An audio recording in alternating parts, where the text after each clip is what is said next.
Assalamualaikum warahmatullahi wabarakatuh. Kami dari kelompok 8 yang beranggotakan Pambudi Susilo Ardi dan Winda Anggraini. Di sini kami akan menjelaskan paradigma behaviorisme.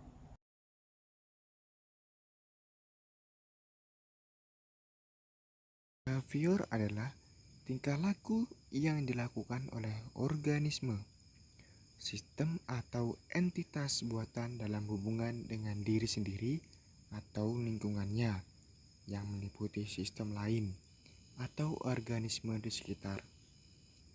Jadi, pengertian behaviorisme itu adalah aliran psikologi yang memandang individu atau seseorang lebih kepada sisi fenomena jasmania dan mengabaikan aspek-aspek mental seperti kecerdasan bakat dan minat, serta perasaan individu dalam kegiatan belajar.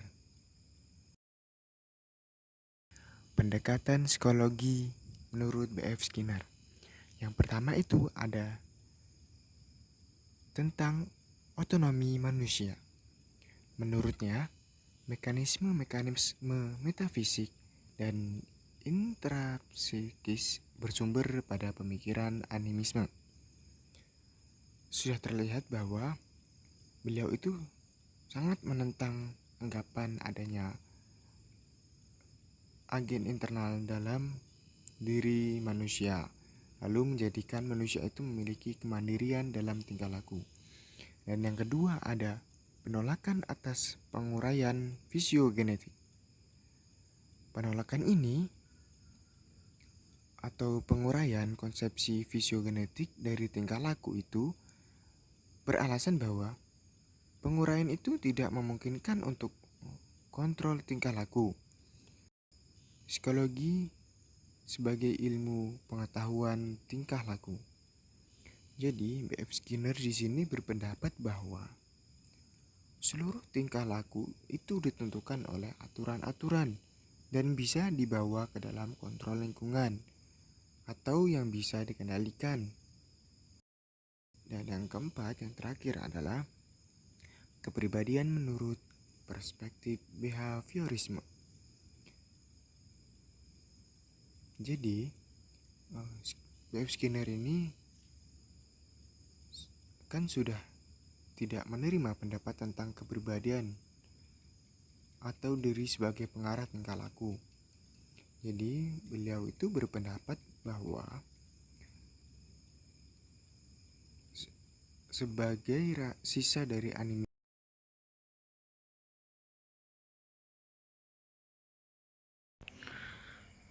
Teori stimulus respon merupakan teori yang paling dekat dengan ilmu asal-usulnya, yakni ilmu pengetahuan alam. Teori stimulus respon dapat juga disebut sebagai teori laboratorium.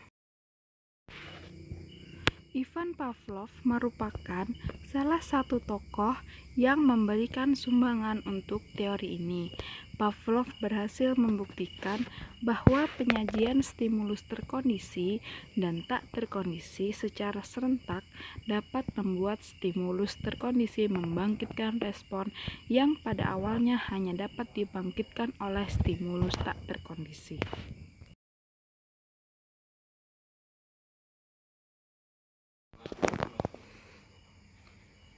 A. Teori perkuatan Dollard dan Miller.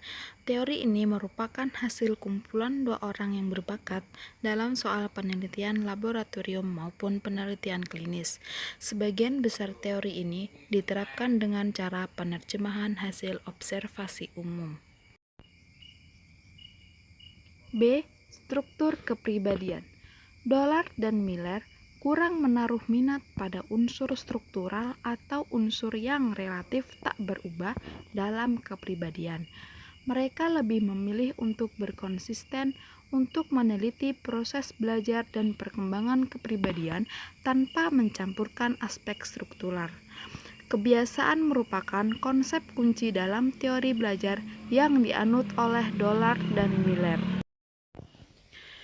C. Dinamika kepribadian. Dollard dan Miller sangat eksplisit dalam mendefinisikan sifat motivasi. Kemudian, mereka menguraikan sangat rinci bagaimana perkembangan dan perluasan motif-motif, dan mereka lebih fokus pada motif-motif tertentu. D. Perkembangan kepribadian. Dollard dan Miller menjelaskan tentang bagaimana perubahan dari bayi sederhana dan menjadi seseorang yang dewasa. E. Kapasitas bawaan. Pada saat lahir, bayi hanya memiliki beberapa kapasitas tingkah laku. Yang pertama, ia memiliki sejumlah refleksi khusus. Yang kedua, ia memiliki sejumlah respon bawaan.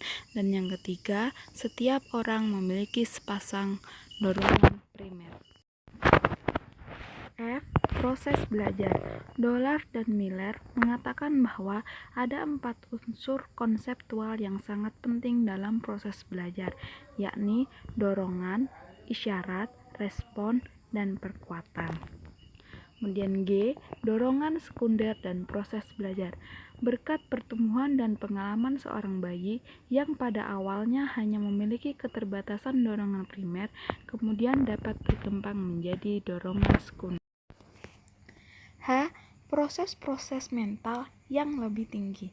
Terdapat 2 bentuk interaksi individu dengan lingkungannya, yakni yang langsung dan hanya dimediasikan oleh isyarat, dan yang dimediasikan oleh proses-proses internal. I. Konteks sosial.